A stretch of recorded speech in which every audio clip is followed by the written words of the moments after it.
Колку ќе биде поскапувањето на цената на струјата ќе се знае откако ЕСМ ќе ја оформи цената на мегават час струја по која ќе ја испорачува на универзалниот снабдувач Евана Хоум.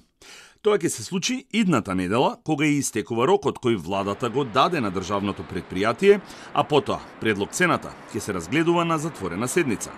Тендерите на Евана Хоум на кои ќе учествува ЕСМ се закажани за средината на месецот.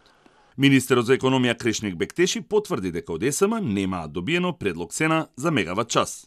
Од страна на ЕСМ уште не е доставена информација до владата, каде што владата треба да утврди цена со која ЕСМ ќе учествува во тендерот кој ќе биде објавен од страна на Евана Хоум. Цената која нуди ЕСМ кон Евана Хоум се разгледува во затворена седница на владата.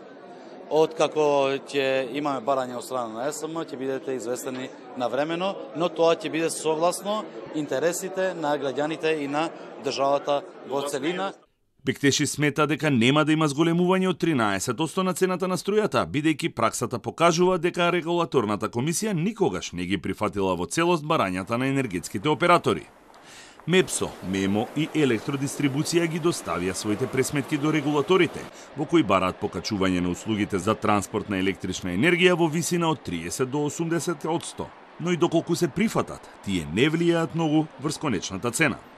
Претhodната година енергетските компании бара зголемување, ако се сетите, на 78%, па надмина некои компании над 100%. Не е важно колку бара тие. 13% зголемување, кое е барање од страна на енергетските компании, нема да се прифати најверојатно.